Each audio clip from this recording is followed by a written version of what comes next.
Good morning. I'm going to read you the story of Peter Rabbit. The Tale of Peter Rabbit. This is Peter, and this is Mr. McGregor, a farmer. Once upon a time, there were 4 little rabbits, and their names were Flopsy, Mopsy, Cottontail, and Peter. They lived with their mother in a sandbank beneath the root of a very big fir tree. "Now, my dears," said old Mrs. Rabbit one morning, "you may go into the fields or down the lane, but don't go into Mr. McGregor's garden. Your father had an accident there and was put in a pie by Mrs. McGregor. Now run along," she said, "and don't get into mischief. I am going out."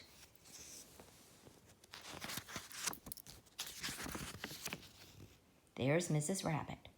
Then old Mrs. Rabbit took a basket and her umbrella and went through the wood to the baker's. She bought a loaf of brown bread and 5 currant buns. Flopsy, Mopsy, and Cottontail, who were good little bunnies, went down the lane to gather blackberries. And here they are picking blackberries and putting them in that little basket. But Peter, who was very naughty, ran straight away to Mr. McGregor's garden and squeezed under the gate. First, he ate some lettuce and some French beans, and then he ate some radishes. See the little bird watching him? Looks like here he's eating some radishes or some carrots. And then, feeling rather sick, he went to look for some parsley to make himself feel better. But round the end of a cucumber frame, whom should he meet but Mr. McGregor? Uh-oh. Mr. McGregor was on his hands and knees planting out young cabbages, but he jumped up and ran after Peter, waving a rake and calling out, "Stop, thief! Stop, thief!"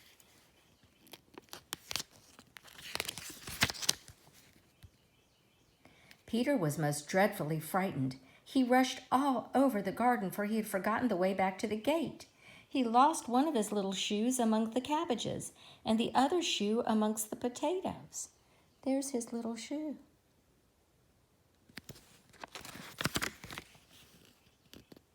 After losing them, he ran on 4 legs and went faster, so I think he might have got away altogether if he had not unfortunately run into a gooseberry net and got caught by the large buttons on his jacket. On his nice new jacket. It was a blue jacket with brass buttons. Quite new. Peter gave himself up for lost and shed big tears, but his sobs were overheard by some friendly sparrows who flew to him in great excitement and implored him to exert himself.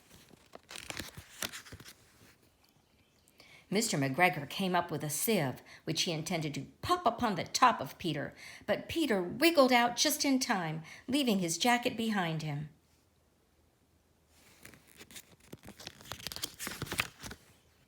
And he rushed into the tool shed and jumped into a watering can. It would have been a beautiful thing to hide in if it had not had so much water in it. Mr. McGregor was quite sure that Peter was somewhere in the tool shed, perhaps hidden underneath a flower pot. He began to turn them over carefully, looking under each one. Presently, Peter sneezed. Achoo! Mr. McGregor was after him in no time. See his ears sticking out of the watering can? And tried to put his foot upon Peter, who jumped out of a window, upsetting 3 plants. The window was too small for Mr. McGregor, and he was tired of running after Peter, so he went back to work. Peter sat down to rest. He was out of breath and trembling with fright, and he had not the least idea which way to go. Also, he was very damp with sitting in that can. After a time, he began to wander about, going lippity, lippity, hop, not very fast, and looking all around. He found a door in a wall, but it was locked, and there was no room for a fat little rabbit to squeeze underneath. An old mouse was running in and out over the stone doorstep carrying peas and beans to her family in the wood. He asked her which was the way to the gate, but she had such a large pea in her mouth she could not answer. She only shook her head at him. Peter began to cry.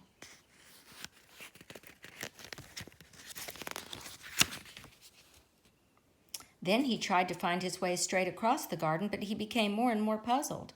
Presently he came to a pond where Mr. McGregor filled his watering cans. A white cat was staring at some goldfish. She sat very, very still, but now and then the tip of her tail twitched as if it were alive. Peter thought it best to go away without speaking to her. He had heard about cats from his cousin, Little Benjamin Bunny. Little Benjamin Bunny knew about cats. It might be dangerous to little rabbits. He went back towards the tool shed, but suddenly, quite close to him, he heard the noise of a hoe. Scritch, scratch, scratch, scritch. Peter scuttered beneath the bushes, but presently, as nothing happened, he came out and climbed upon a wheelbarrow. The first thing he saw was Mr. McGregor hoeing onions. His back was turned towards Peter, and beyond him was the gate.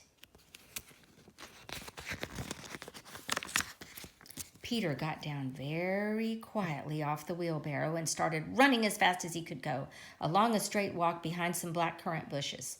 Mr. McGregor caught sight of him at the corner, but Peter did not care. He slipped underneath the gate and was safe at last in the wood outside the garden.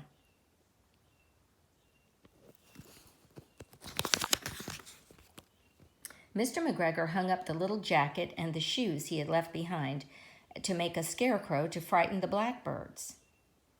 They don't look very frightened, do they? Peter never stopped running or looked behind him until he got home to the big fir tree. He was so tired that he flopped down upon the nice soft sand on the floor of the rabbit hole and shut his eyes. There he is, flopped down. His mother was busy cooking. She wondered what he had done with his clothes. It was the second little jacket and pair of shoes that Peter had lost in a fortnight.